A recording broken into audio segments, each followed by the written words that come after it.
హైదరాబాద్లో బోనాలు స్టార్ట్ అయిపోయినాయి. గోల్కొండకి బోనాలు చేయడం కోసం అని చెప్పేసి ఇక్కడ లో ట్యాంక్ బండ్ దగ్గర కట్టమైసమ్మ టెంపుల్ వద్ద అయితే కొంతమంది తెలంగాణ కుమ్మరి తొలి బోనాలు ఇక్కడ తీస్తున్నారు. ఇక్కడ నుంచి అయితే చాలా బోనాలు అయితే ఇక్కడ నుంచి తీస్తున్నారు. వాళ్ళు అడిగి దీనికి సంబంధించిన కార్యనిర్వాహకులు వాళ్ళు అడిగి ఇప్పుడు మరిన్ని విశేషాలు అయితే తెలుసుకుందాం. నమస్కారం. మీ పేరు సార్? నా పేరు ఎగిరిశెట్టి వీరయ్య, బోనాల కమిటీ ఉత్సవ కమిటీ కన్వీనర్ని. ఈరోజు తెలంగాణ రాష్ట్ర కుమ్మరి సంఘం తరఫున నడికొండ జయంతరావు గారు రాష్ట్ర అధ్యక్షులు, అదేవిధంగా మల్కాజ్గిరి దయానంద్ గారి ఆధ్వర్యంలో ఈరోజు శ్రీ శ్రీ శ్రీ కనకాల కట్టమైసమ్మ దగ్గరికి బోనాలతో 501 బోనాలతో ఈరోజు కుమ్మరులంతా కలిసి తొలి బోనము అమ్మవారికి సమర్పిస్తారు. అదేవిధంగా ఇప్పుడు కాదు, ఇది గత 7 సంవత్సరాల నుంచి కూడా ఆనవాయితీగా కుమ్మర్ల తొలి బోనము మేము అందరం కలిపి అమ్మవారికి సమర్పిస్తున్నాం. రాష్ట్ర నలుమూలల కుమ్మర్లందరూ కూడా దీనికి వేల సంఖ్యలో మినిమం 5,000 నుంచి 10,000 మంది దీనికి హాజరవుతారు. మరి కుమ్మర్ల మట్టికున్న విశిష్టత ఏంటిది, దాని ఉన్న ప్రాముఖ్యత ఏంటిది ఇక్కడ ప్రభుత్వానికి ఇక్కడ ప్రజలకు తెలియజేయడానికి ఈ కార్యక్రమం మేము చేపడుతున్నాం. అదేవిధంగా కుమ్మరి మట్టి కుండలోనే నీరు తాగాలి, మట్టి కుండలోనే వంట చేసుకోవాలి, ఆరోగ్యాన్ని కాపాడుకోవాలనే నినాదంతో ఈ బోనాలు తీయడం జరుగుతుంది.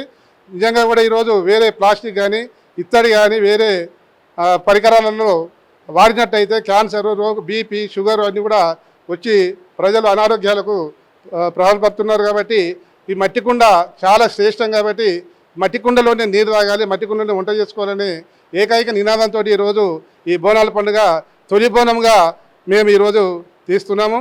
అదేవిధంగా అనాది నుంచి కూడా మా మూల పురుషుడు దక్ష ప్రజాపతి వాళ్ళ కూతురు సతీదేవి గారి నుంచి ఇప్పటికీ ఇది పరంపర కూడా కొనసాగుతుంది.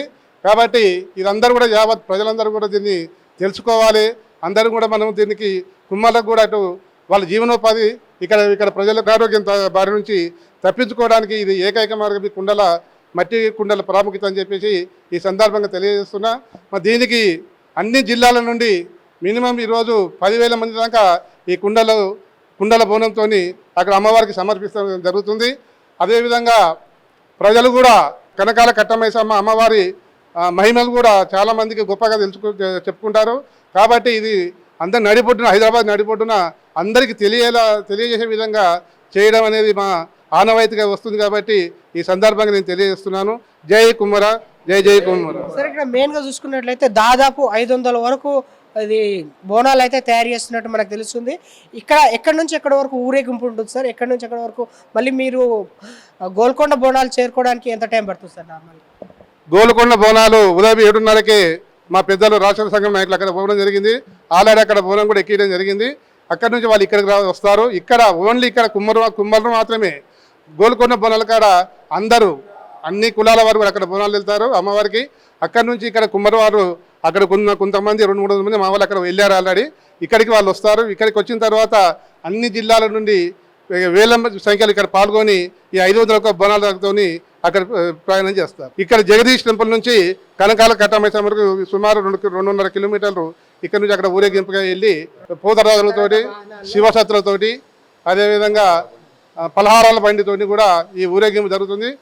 అత్యంత ఆనందోత్సవంగా ఈ కార్యక్రమం ఉంటుంది. కాబట్టి అందరూ కూడా హాజరయ్యి తిలకించాల్సిందిగా సవినయంగా కోరుకుంటున్నాను.